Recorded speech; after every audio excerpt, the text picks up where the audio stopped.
أشهد أن لا إله إلا الله.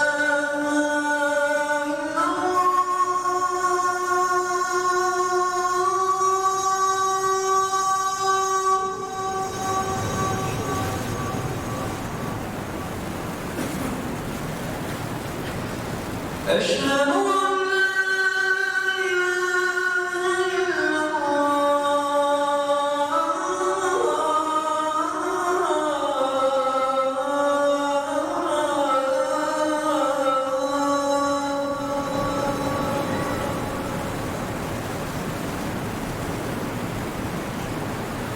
أشهد أن محمدًا رسول الله.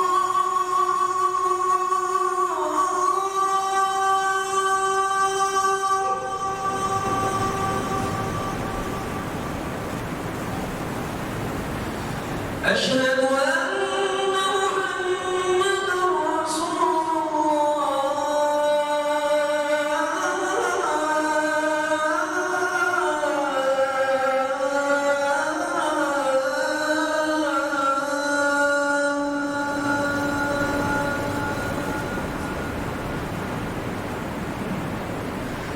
حي على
وحلل عقدۃ من لسانی یفقہوا قولی اللہم انی اسألک علما نافعا ورزقا طیبا وعملا متقبلا اللہم انفعنی بما علمتنی وعلمنی ما ینفعنی وزدنی علما۔ ہر قسم کی حمد و ثنا اور کبریائی اللہ تبارک و تعالیٰ کی پاک ذات کے لیے ہے۔ بے شمار درود و سلام محمد الرسول اللہ صلی اللہ علیہ وسلم پر کہ جن کی پیروی میں ہی ہماری دنیا کی اور آخرت کی کامیابی ہے۔ حضرات صحابہ اکرام کے اہل بیت کے ساتھ تعلقات مثالی تھے۔ تمام صحابہ اکرام اہل بیت کی بہت زیادہ عزت و توقیر کرتے تھے، ان کا احترام کرتے تھے، ان کے حقوق کا خیال رکھتے تھے اور ان سے محبت کرتے تھے۔ میں نے اپنی اس بنیادی نقطہ کو دلائل سے ثابت کرنے کے لیے 4 شخصیات کا انتخاب کیا تھا، اور یہ وہ 4 شخصیات ہیں کہ جن کے متعلق یہ ڈس انفارمیشن پھیلائی گئی ہے کہ یہ اہل بیت کے حقوق کو غصب کرنے والے، ان پر ظلم و زیادتی کرنے والے، ان سے بغض اور کینہ رکھنے والے اور ان سے دشمنی رکھنے والے تھے۔ جبکہ حقیقت اس کے بالکل برعکس ہے۔ وہ چار شخصیات حضرات شیخین رضی اللہ تعالی عنہما، یعنی ابو بکر اور عمر رضی اللہ تعالی عنہما، یہ دونوں رسول اللہ صلی اللہ علیہ وسلم کے سب سے قریب کے ساتھی، ہر وقت رسول اللہ صلی اللہ علیہ وسلم کی صحبت میں رہے۔ اور دوسری دو شخصیات، ان میں سے ایک حضرت ابو ہریرہ ہیں کہ جو سب سے زیادہ رسول اللہ صلی اللہ علیہ وسلم کی احادیث کو روایت کرنے والے ہیں، یعنی جو قال رسول اللہ صلی اللہ علیہ وسلم کا علم ہے اس کو آگے روایت کرنے والے اور ہم تک پہنچانے والے صحابہ اکرام میں جس صحابی نے سب سے زیادہ فرامین نبوی بیان کیے ہیں صلی اللہ علیہ وسلم، وہ حضرت ابو ہریرہ ہیں، رئیس المحدثین ابو ہریرہ رضی اللہ تعالی عنہ۔ اور دوسری شخصیت خواتین میں سب سے بڑی عالمہ، اسلامی تاریخ کی خواتین میں سب سے بڑی خاتون عالمہ سیدہ عائشہ صدیقہ رضی اللہ تعالی عنہا، کہ جو ایک کثیر تعداد میں احادیث روایت بھی کرتی ہیں اور اس کے علاوہ کتاب و سنت کا علم رکھنے والی ایک فقیہ خاتون، کہ جن کو فقہ میں بھی مہارت تامہ حاصل تھی، اور حضرات صحابہ اکرام اہم مسائل میں سیدہ عائشہ رضی اللہ تعالی عنہ سے رجوع کرتے اور ان سے فتویٰ لیتے۔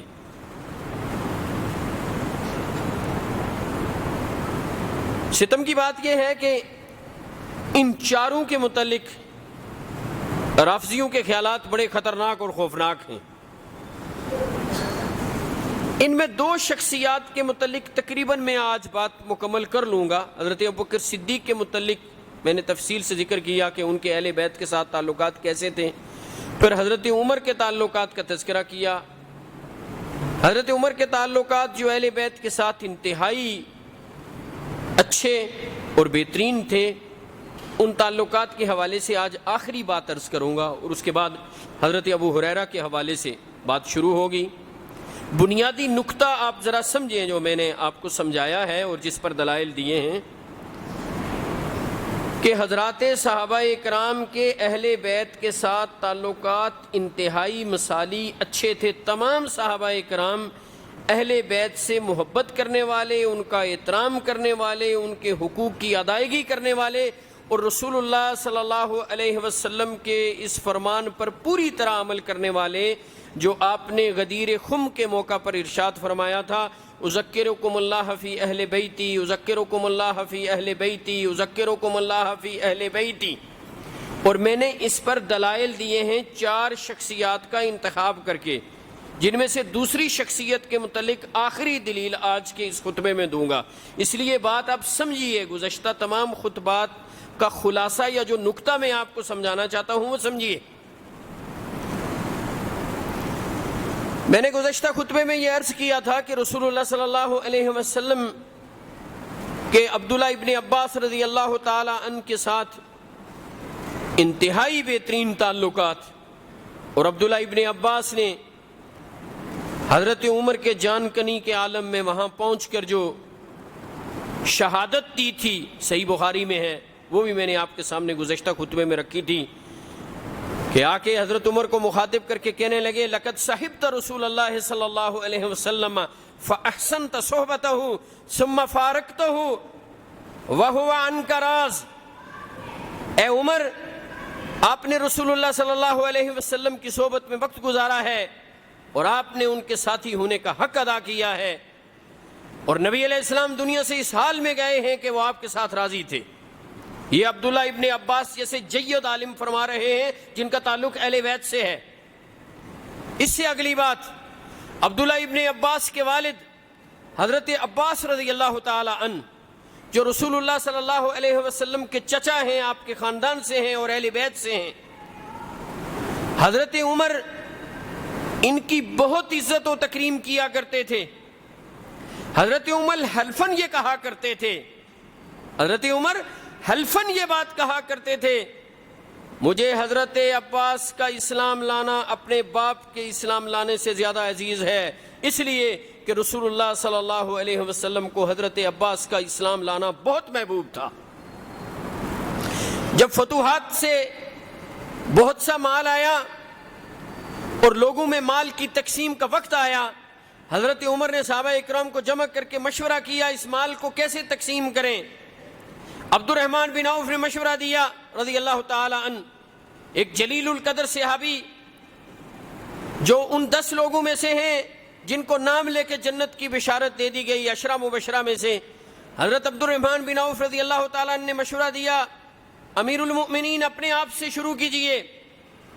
کہنے لگے نہیں، میں اہل بیت سے اس کی تقسیم کا آغاز کروں گا، اور سب سے پہلے جس شخصیت کو ان کا حصہ دیا وہ عباس رضی اللہ تعالیٰ عنہ تھی۔ اسی طرح جب وظائف کے تقرر کا معاملہ آیا، اس وقت بھی جس شخصیت کا سب سے پہلے وظیفہ مقرر ہوا وہ حضرت عباس رضی اللہ تعالیٰ عنہ، اور ان کے بعد حضرت علی رضی اللہ تعالیٰ عنہ، اور ان دونوں کا تعلق اہل بیت سے ہے۔ حضرت عمر رضی اللہ تعالیٰ عنہ حضرت عباس رضی اللہ تعالیٰ عنہ کی بہت قدر کیا کرتے تھے، بہت عزت و تکریم کرتے تھے۔ صحیح بخاری میں حضرت انس رضی اللہ تعالیٰ عنہ سے ایک حدیث ہے کہ جب حضرت عمر کے دور میں قحط آیا، نماز استسقاء کے لیے باہر نکلے، بڑی خشک سالی تھی، مسلمانوں کو بڑی پریشانی تھی، بارش نہیں ہو رہی تھی۔ نماز استسقاء کے لیے جب باہر میدان میں تشریف لے گئے تو آپ نے حضرت عباس کا ہاتھ پکڑ کے بلند کر کے اللہ کے حضور ان کو پیش کیا، اور یہ تاریخی الفاظ کہے جو امام بخاری نے اپنے صحیح میں بیان کیے ہیں۔ حضرت عمر فرمانے لگے، اے اللہ، انا کنا نتوسل الیک بنبینا فاستقینا وانا نتوسل الیک بعم نبینا فاسقنا۔ اے اللہ، جب رسول اللہ صلی اللہ علیہ وسلم زندہ تھے، ہم رسول اللہ صلی اللہ علیہ وسلم کے واسطے سے دعا کیا کرتے تھے، ہم ان کو عرض کیا کرتے تھے کہ آپ ہمارے لیے دعا کریں، آپ بارش کے لیے دعا کرتے تھے تو بارش ہو جاتی تھی۔ اے اللہ، اللہ کے رسول صلی اللہ علیہ وسلم دنیا سے چلے گئے، اب ہم وَإِنَّا نَتَوَسَّلُ إِلَيْكَ بِعَمِّ نَبِيِّنَا فَاسْقِنَا۔ اے اللہ، اب ہم رسول اللہ صلی اللہ علیہ وسلم کے چچا کو تیرے حضور پیش کر رہے ہیں، ان کی لاج رکھ کے ہم پر بارش نازل فرما۔ روایات میں آتا ہے جب حضرت عمر نے یہ بات کہی، اے اللہ، نبی علیہ السلام کے چچا عباس کی لاج رکھ لے، تو راوی کہتے ہیں میں نے دیکھا عباس رضی اللہ تعالیٰ عنہ کی آنکھوں سے آنسو جاری تھی۔ میرے بھائیو، آپ اندازہ لگا لیجئے کہ نبی علیہ السلام کے خاندان کے لوگوں سے حضرت عمر کس قدر پیار کرنے والے، ان کی عزت کرنے والے، ان کے حقوق کو ادا کرنے والے، ان کا احترام کرنے والے، ان کی شخصیات، ان شخصیات کے کردار کو اور سیرت کو لوگوں میں اجاگر کرنے والے۔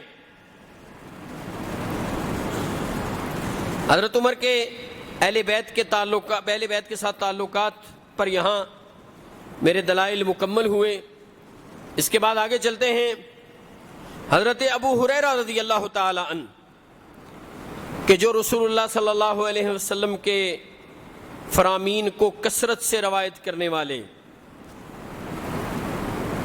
علم کے اصل ماخذ دو ہیں، دو ہی فنڈامنٹل سورسز آف اسلام ہیں، یا فنڈامنٹل سورسز آف نالج جسے کہتے ہیں آپ۔ علم کے دو ہی بنیادی اصلی اصولی اساسی ماخذ ہیں، ان میں پہلا ماخذ قرآن ہے اور دوسرا سورس محمد رسول اللہ صلی اللہ علیہ وسلم کے فرامین۔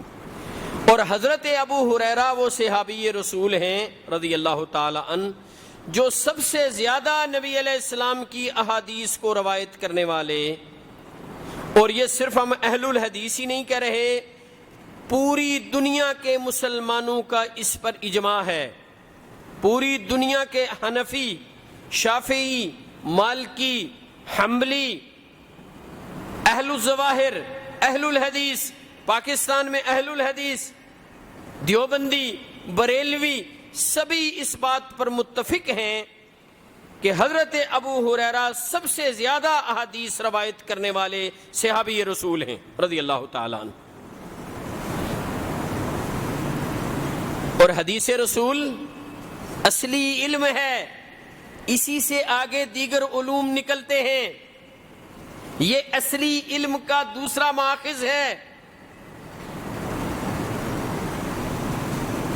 اب اگر حضرت ابو ہریرہ پر ہی تان و تشنیع کی جائے، انہی کے کردار کو مشکوک بنایا جائے، تو اس کے معنی کیا ہوں گے کہ پھر تو احادیث بے اعتبار ہو گئی نا جی، معاملہ ہی ختم ہو گیا۔ اسی لیے امام ابو زرعہ رحمۃ اللہ علیہ ایک بات فرماتے ہیں، بڑی خوبصورت بات، انہوں نے فرمایا جو حضرات صحابہ پر تان و تشنیع کرے، ان سے بغض رکھے، ان کے کردار پر انگشت برداری کرے، وہ زندیق ہے، اس لیے کہ اس نے کتاب و سنت کے گواہوں پر جرح کی ہے، جس سے کتاب و سنت مشکوک ہو جاتی ہے۔ جب ابو ہریرہ کا کردار مشکوک ہو گیا، جب ان کی شخصیت مجروح ہو گئی، جب ان کا امیج متاثر ہو گیا، تو پھر وہ جو احادیث بیان کرتے ہیں کیا ان کا کوئی اعتبار رہے گا؟ سب سے بڑے محدث پر ہی اعتراض۔ اور میں آپ کو ایک بات سناتا ہوں، ان کے ایک مناظر تھے جو آگے چلے گئے ہیں، اللہ اس کے عقیدہ اور اعمال کے مطابق اس سے معاملہ کرے۔ اللہ اس شخص سے جو آگے اللہ کے پاس جا چکا ہے، جس طرح اس کا عقیدہ تھا اور وہ جو کچھ کہا کرتا تھا، اللہ رب العالمین اس کے مطابق اس کا حشر کرے۔ اس پر آمین کہیں۔ وہ ان کا ایک مناظر بھی تھا، وہ اپنی تقریر میں کہتا ہے، میں نے آج رات کو بھی دوبارہ اس کی تقریر سوشل میڈیا پر سنی، میں نے کہا مجھے ایک لفظ کی غلطی بھی نہ لگ جائے۔ آپ اندازہ لگا لیجئے ان لوگوں کی کہ بغض کا اور ان لوگوں کی جرت کا۔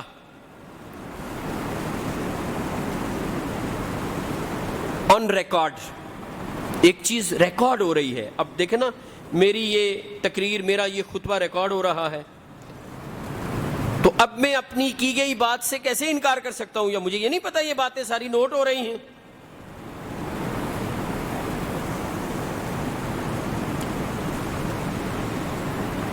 مجلس پڑھ رہا ہے، اس کی مجلس ریکارڈ پر ہے۔ حضرت ابو ہریرہ کے متعلق کیا کہتا ہے؟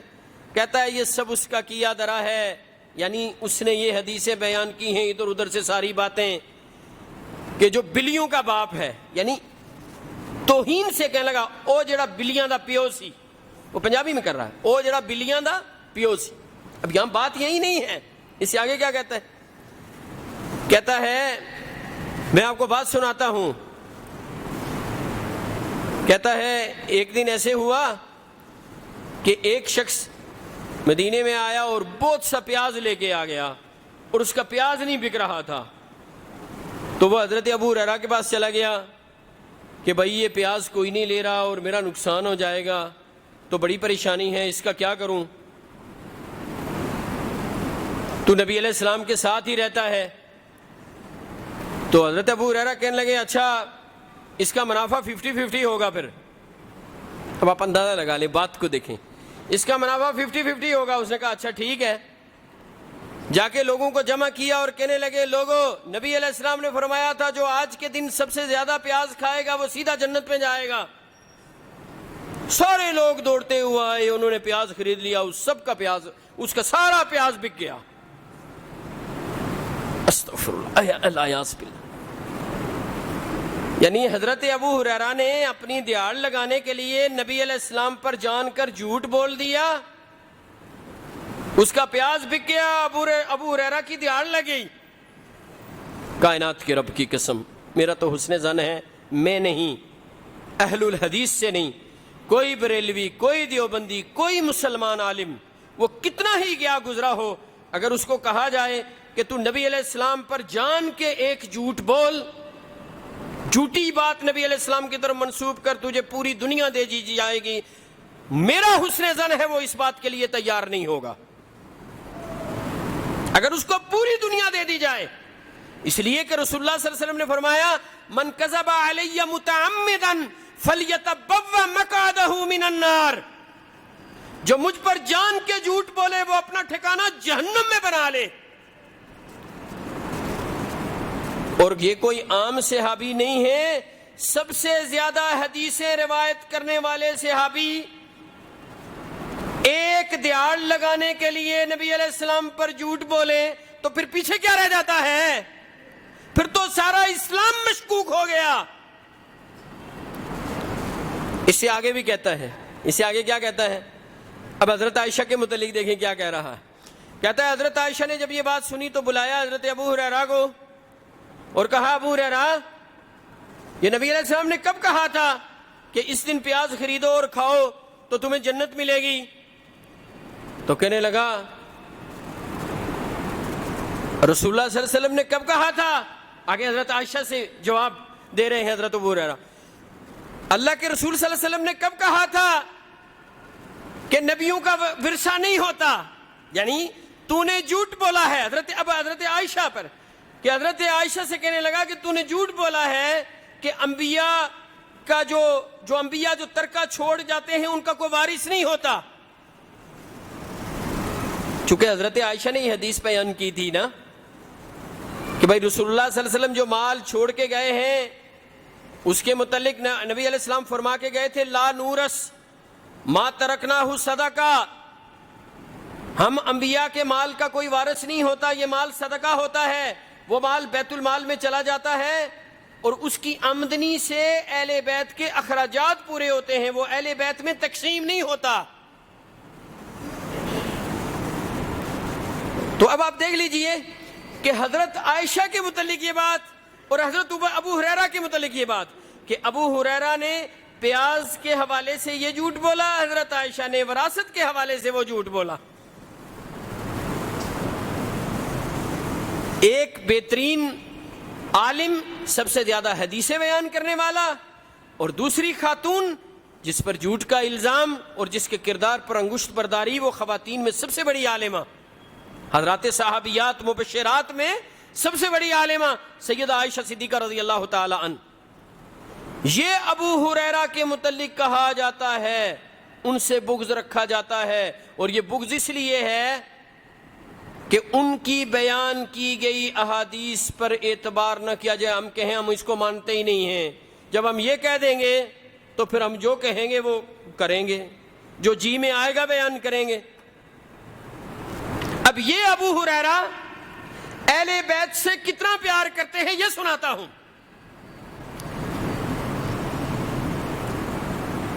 امام احمد اپنی مسند میں ایک حدیث بیان کرتے ہیں، غور سے سنیے۔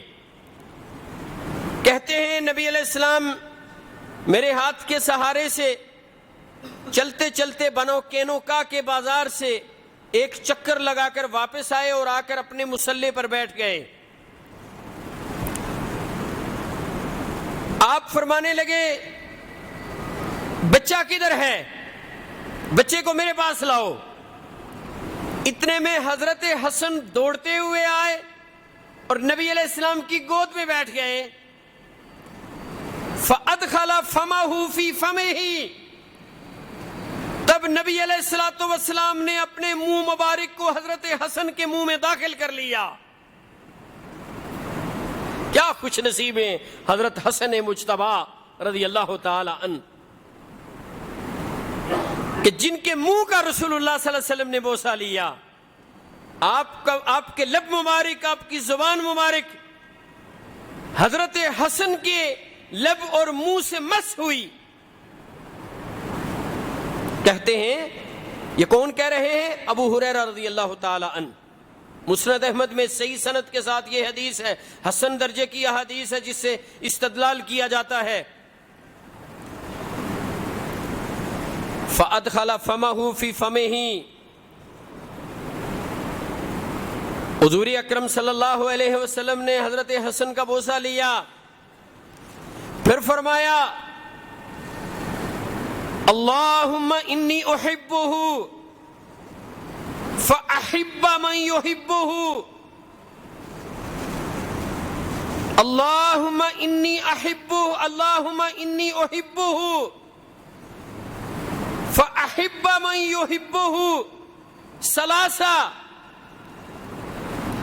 اے اللہ میں اس سے محبت کرتا ہوں، اے اللہ اللہم انی احبہ، اے اللہ میں اس بچے حسن سے محبت کرتا ہوں، فاحبہ، اے اللہ تو بھی اس سے پیار کر، واحب من یحبہ، واحب من یحبہ ثلاثہ، اور تو اس سے بھی پیار کر جو حسن سے پیار کرتا ہے۔ 3 مرتبہ آپ نے یہ فرمایا۔ اے اللہ اللہم انی احبہ فاحبہ واحب من یحبہ ثلاثہ۔